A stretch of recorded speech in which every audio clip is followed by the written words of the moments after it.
happen a year. 160 million Americans are overweight or obese. That's more than half of the population. There is not a single state in the union where there are less than 25% obesity rate.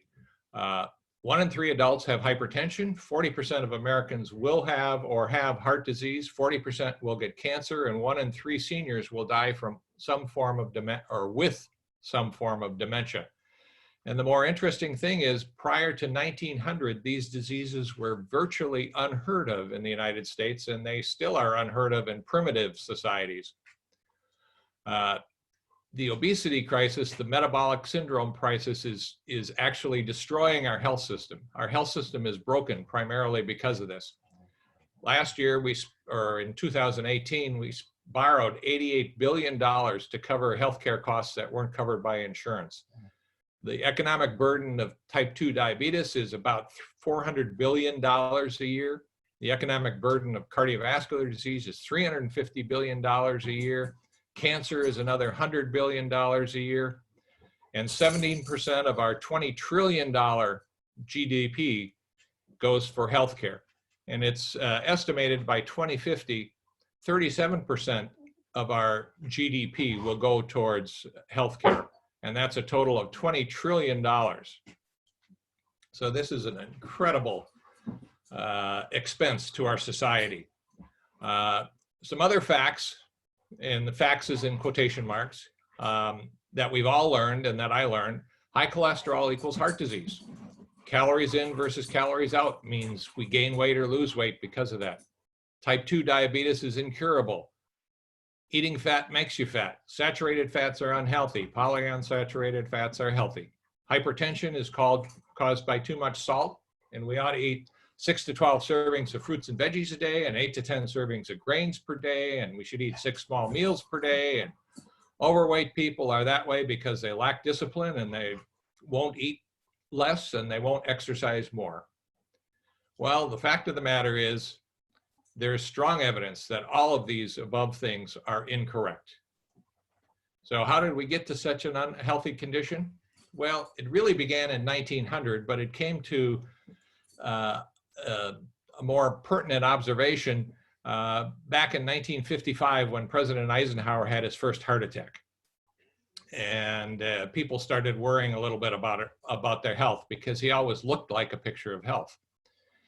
And by the 1970s, it was assumed that we were in the middle of an epidemic of heart disease. And so George McGovern, Senator McGovern, called a congressional hearing to try to determine why so many heart attacks. And he contacted a number of medical experts and asked them, how come so many heart attacks? And what they told him was that, well, you know, when we do autopsies on people who've had heart attacks, their arteries are full of cholesterol and fat. So obviously, cholesterol and fat is the cause of heart attacks. And so because of that, the federal government and the medical community started designing and trying to make some recommendations for us on how we should be eating. And by the 1970s, we created something called the food pyramid, which exists to this day. It's now called the food plate, but it's basically the same. And it hasn't changed much over that length of time, even though every 5 years it gets updated. And the important thing to know is that the food pyramid is not a scientific document. It's a public policy decision. And it recommends that we eat about 300 grams of carbohydrate per day, which equals the equivalent of about 60 teaspoons of sugar. Now, all carbs are not equal, but 60 teaspoons of sugar is still a pretty big and impressive thing. So what did we as Americans do about the food pyramid? Well, we listened. We did exactly what we were told to do. We decreased our red meat consumption. We decreased egg consumption. We increased our fresh fruit and veggies and nuts. We increased our use of polyunsaturated oils. We decreased our animal fat consumption. We decreased our butter consumption dramatically. We increased our exercise level. We started dieting more. And what happened? Well, we got fatter. This is when the recommendations came out, and this is what's happened to our obesity level since then.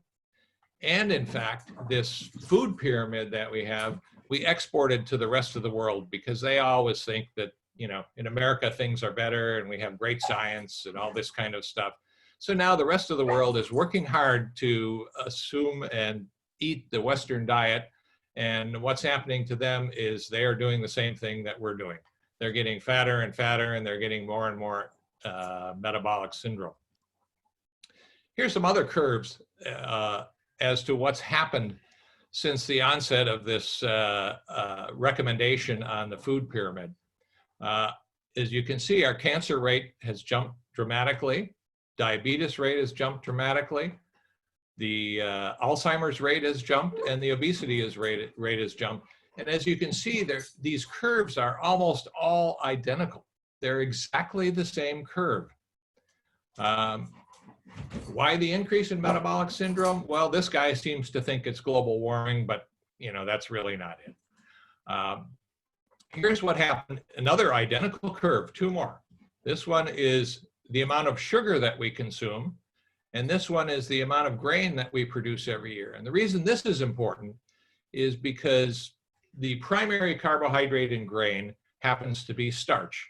And starch is nothing more than a bunch of sugars that are kind of glued together. Currently, the average American eats 152 pounds of sugar a year. That's almost a half a pound a day. And these are all the different names for sugar that's put on processed food so that the big food companies don't have to tell us exactly how much sugar is actually in there. They can combine 2 or 3 of those. And even though sugar is the main ingredient, it doesn't come up looking like that. And that's why they do it. So sugar is a problem, but as we've been told for so many years, cholesterol is also a problem. That's the cause of all this heart disease. Well, as it turns out, 60% of all Americans admitted to the hospital with an acute heart attack have normal or low cholesterol. And that's based on 400,000 consecutive admissions for heart attacks. 75% of Americans evaluated for heart problems have normal or low cholesterol. When I started doing this talk for the Rotary in Windsor, I was told, well, you better not just give us your opinion based on your readings. We want to see some facts. We want to see some studies that show this. So here's 3 studies that are available. They have not been looked at by the committee that does the food pyramid because they're pretty much stuck in the cholesterol thing. But they all basically show that there is no causal relationship between saturated fat or any type of fat and heart disease. Here's 3 more. The one in the middle here is particularly interesting because it was done back in the 1960s. And they took 9,000 inmates at various prisons and nursing homes, and they controlled their diet for 5 years. And some of them were put on the regular all-American diet, and others were put on a low-fat diet. And what did they find? That those that lowered their cholesterol actually had the highest mortality. Now, when that study was first done, the researchers who did it didn't know how to explain this. And because it was against the traditional diet that was being recommended, they just ignored it. And the data was rediscovered in 1916 at the University of Minnesota, and they published the results at that time. So that's unfortunately what happens in science is when we find something we don't believe in, we tend to ignore it. Here's another picture of the same thing, and this shows that the death rate goes down as your cholesterol level goes up. And this happens in men, and it happens in women, and it happens worldwide, 192 country study. This is another study where they took 76 different studies and they combined them together to reach 650,000 participants. And again, it showed saturated fat was not the problem. The real culprit, of course, is sugars and refined grains. But these sugars and grains are not the cause of the disease, or they are the cause of the disease, excuse me, but they are not the disease itself. So this is what happens.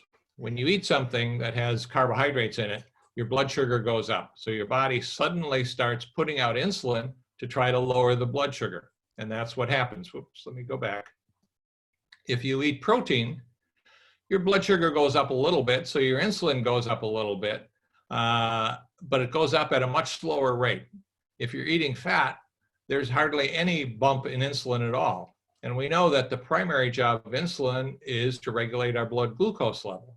However, insulin does a lot of other things too, one of which is it causes the liver and the muscles to store glycogen, which is a nutrient that we get energy from when we exercise, let's say. It also stimulates the liver to produce fat. It stores that glucose as fat within the liver.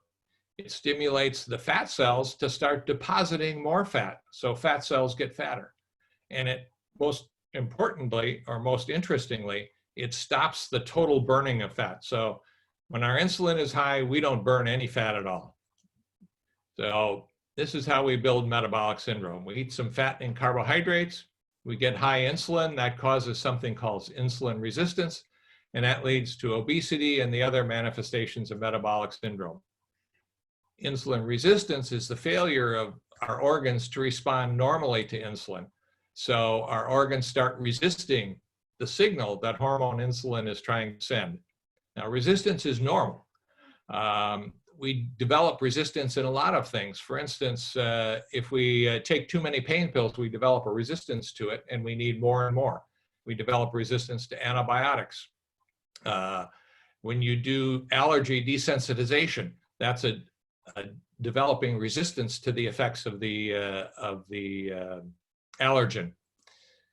And this is just kind of a graph to show you what insulin resistance looks like. This is the glucose level. And as we eat more and more bad carbs, our insulin level starts going up in order to keep our glucose level at its normal state.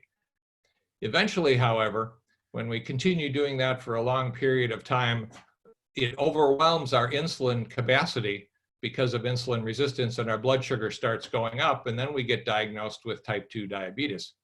But this area here, which can last up to 10 years, is called prediabetes.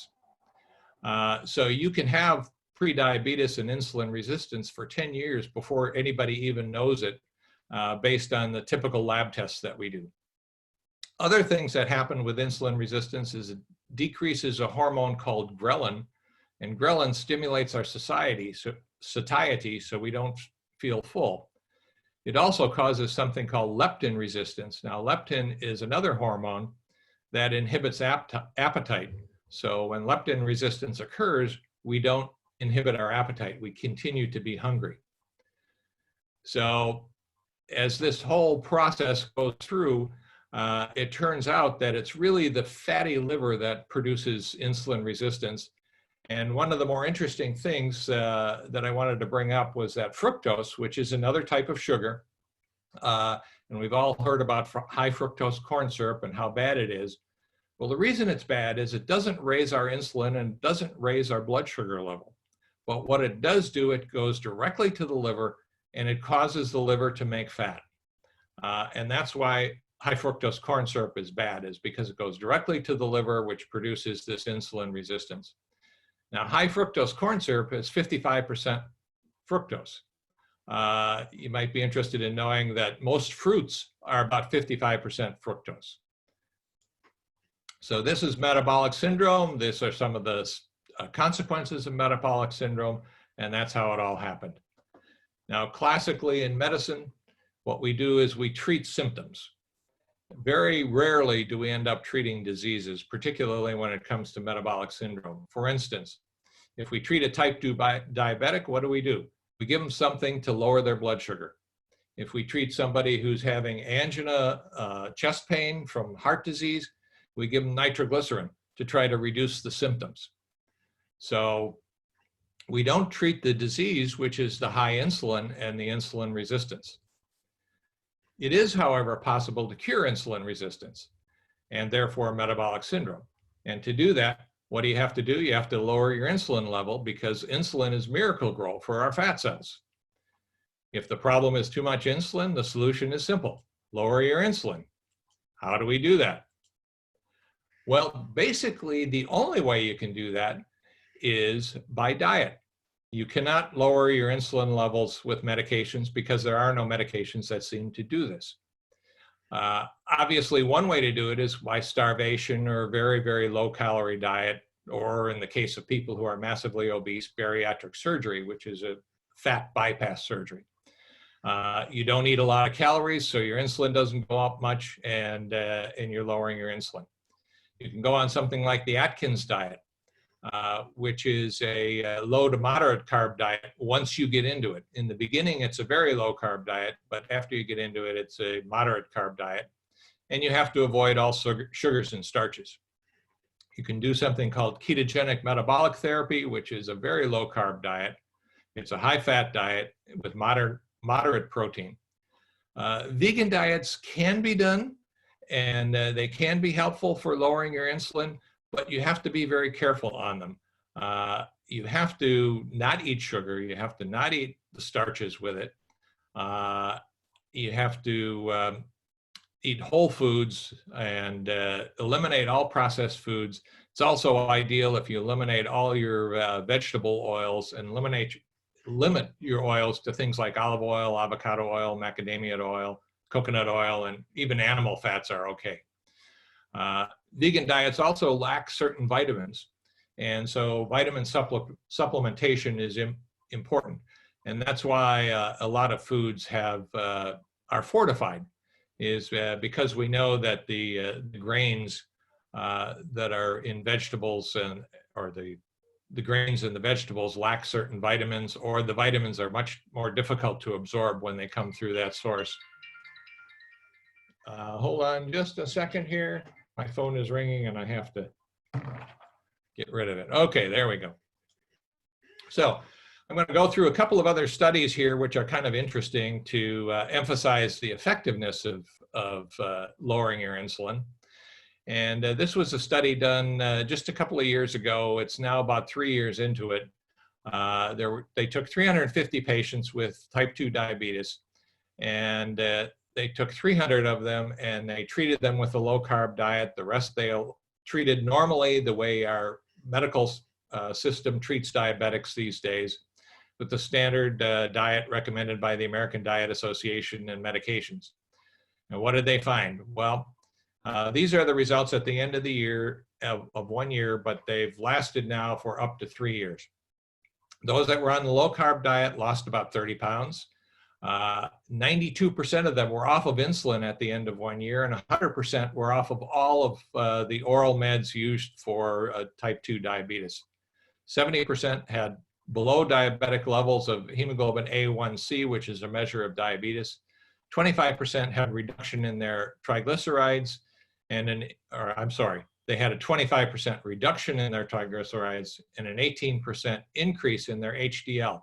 Those are both markers of heart disease, and when triglycerides go down and HDL goes up, that's a good sign. And in fact, 22 of 26 biomarkers of heart disease were significantly improved due to the diet, and prescription drug costs were reduced by more than 70% because of going on this low carb diet. This is a very interesting study. They took a bunch of people, and half of them they fed a low carb diet to, and the other half they fed a low fat diet to.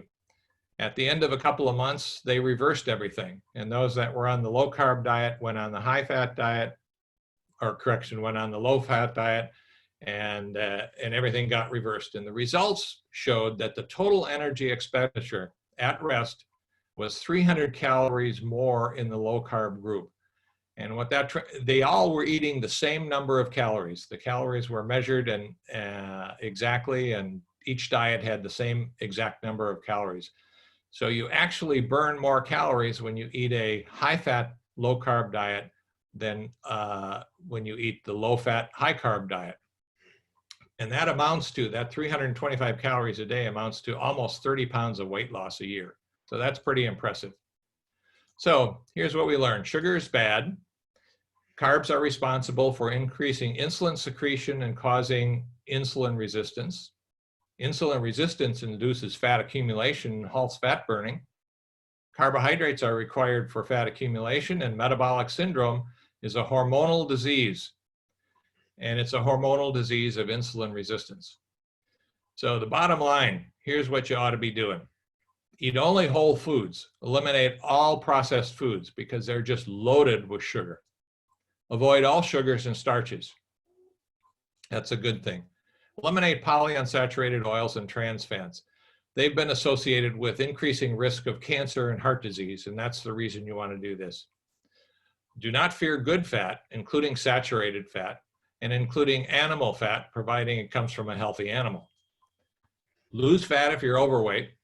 And as it turns out, one of the more effective ways is the low-carb metabolic diet. If you're eating carbs, always eat your protein 10 minutes before you eat your carbs. And the reason you do that is because there's been a couple of small studies that show that the rate of increase of your insulin is slowed down by eating your protein before you eat your carbs by about 15% or so. Another good thing that helps is to limit your food intake to about a 6 to 8 hour window a day. That's called intermittent fasting. So you don't want to eat between meals. You don't want to snack. You want to just eat during 6 to 8 hours a day. Exercise is great. You ought to be doing it. We all ought to be doing it, particularly these days when we're stuck at home. However, as it turns out, studies have shown that exercise isn't very effective in helping us lose weight. You should lower your fasting insulin level. You can do blood tests to identify that. You want to keep your hemoglobin A1C, which is a measure of diabetes, low. You want to get your triglycerides as low as possible, preferably below 100. You want to increase your HDL, which is the good cholesterol, to above 70. And by the way, LDL, the low density lipoprotein, which is what statins lower, appears to have very little effect on increasing or decreasing heart disease.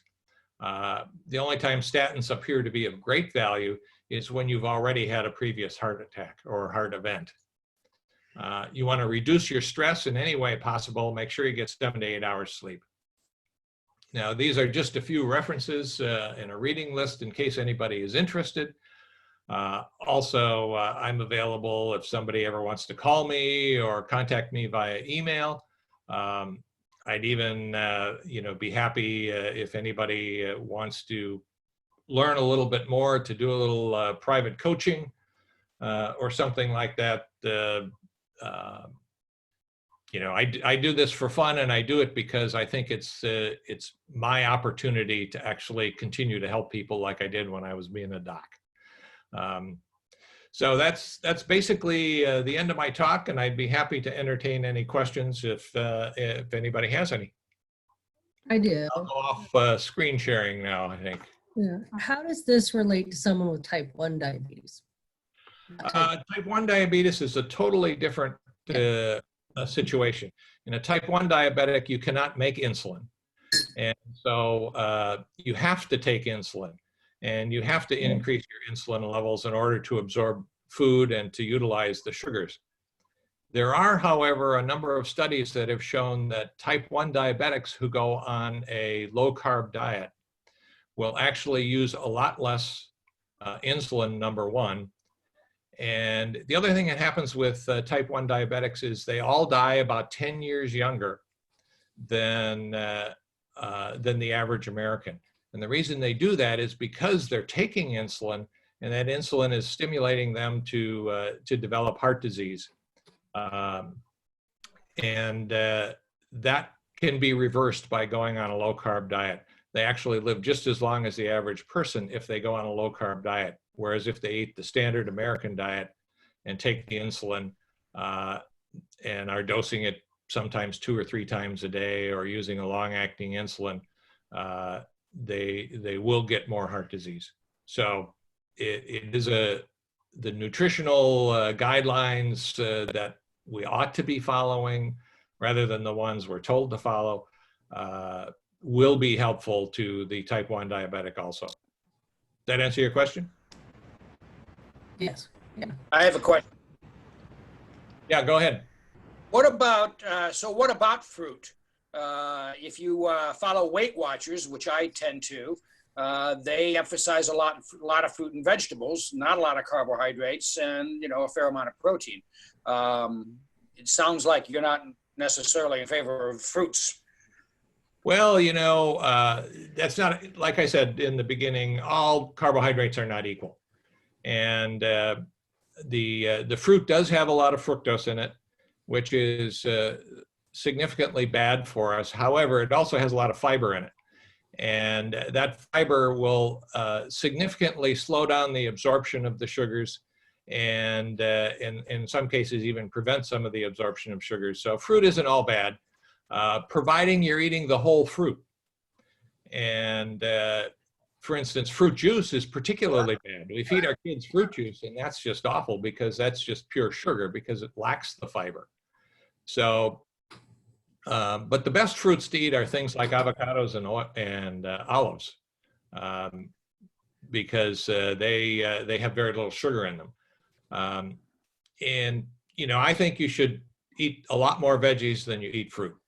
That doesn't mean fruit is bad. You just want to be careful with it.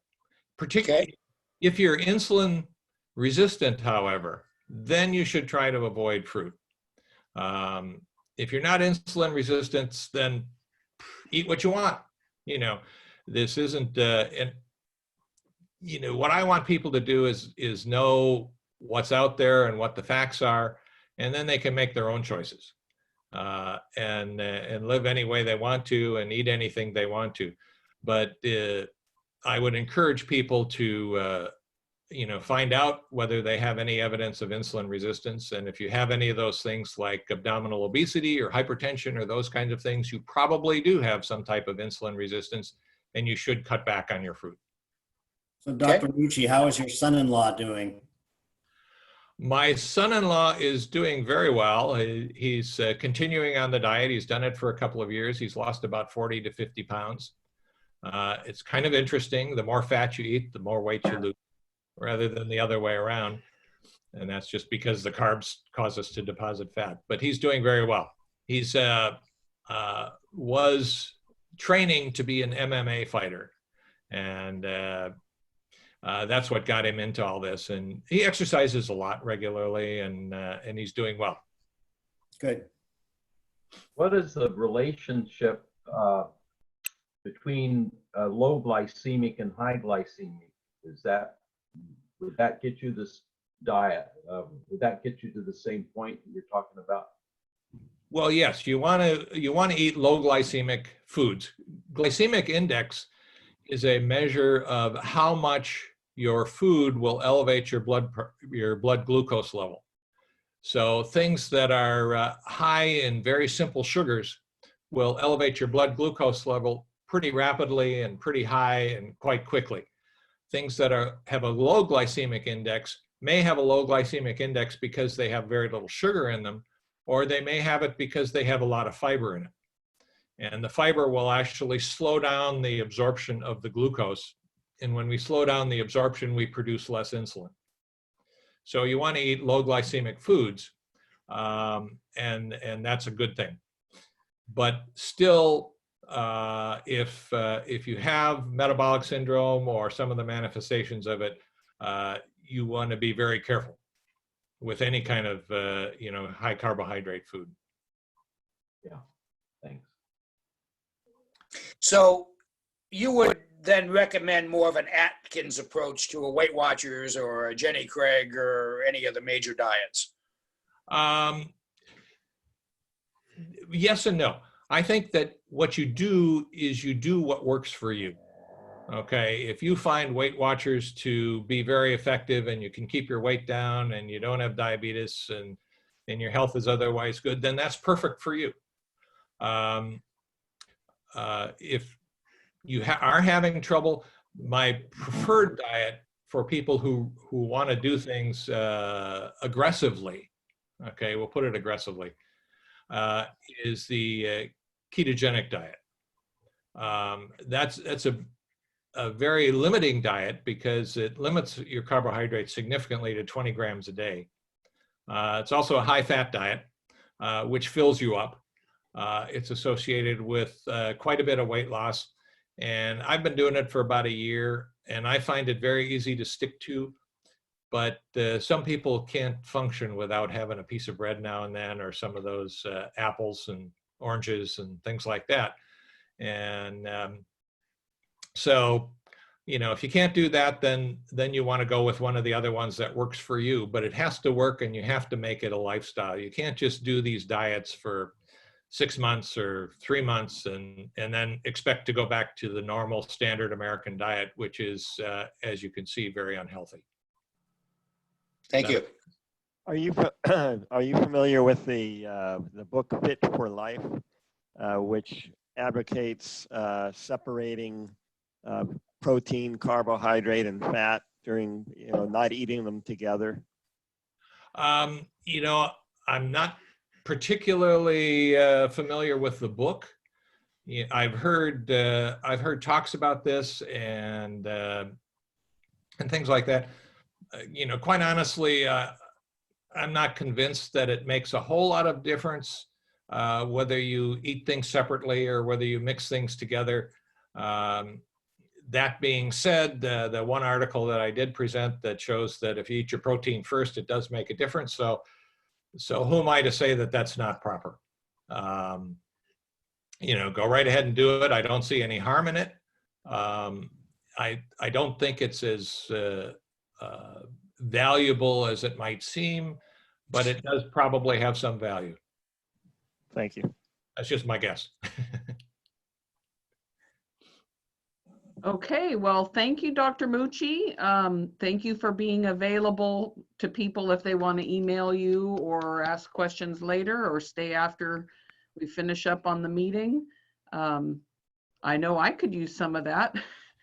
And I did the Atkins diet a long time ago and did really well with it. But then, like you said, if you don't make it a full lifestyle change, the old habits come back in place. That's right. And that it's learning to live with something that works for you. So, Amen. all right, let me put my screen back up here, I think. Share my screen again. There we go. Resume the slideshow.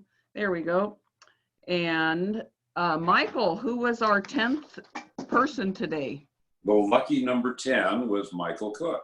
That's who I had too. Yay. So Barbara will send Michael Cook. Michael, I don't have any lottery tickets. What? You're fired. Are you not going to the grocery store? They don't sell it for Crafts and Andes. Oh, all right. I do have some, so I will send him a lotto. Thank you. From last week. What? Yeah, I don't have any lottery tickets, Judy. Okay, so Lori, send me one too. Okay. All right. And Joe, do you have a way clean joke? Oh, absolutely, President Lori. And I have to reference a book that was given to me, A Daily Dose of Dad Jokes. And it has something for every day, so you can start your day off with a dad joke if you're so inclined. And May 6th, that's today, isn't it? Yep. May 6th. Yeah. So the joke for today is, why don't ants get sick? And the answer is, they have all the right antibodies. Very appropriate, don't you think? Very appropriate. Okay, well, that was a good joke. Oh. And is it safe to come out yet? Not really. Maybe a little later this week. Solo walks are okay. Not lots of walks like this. Or not lots of people like that. These are not social distancing. And Rotary is working on ending the COVID-19 now. So we're working, and polio kind of is off to the side a little bit. So we're changing focuses somewhat. And thank you all for coming along. So you want to lead us out with a song? Happy trails to you. Till we meet again. Happy trails to you. keep smiling until then. Happy trails to you till we meet again. Thank you, everybody. Bye. Bye. So wave goodbye to everybody. Thank you all for coming. Let's see, I can stop my recording. Thank Lori, you, Doctor, for being here. It was very interesting. Lori, Yes? can I stop by and pick up the camera?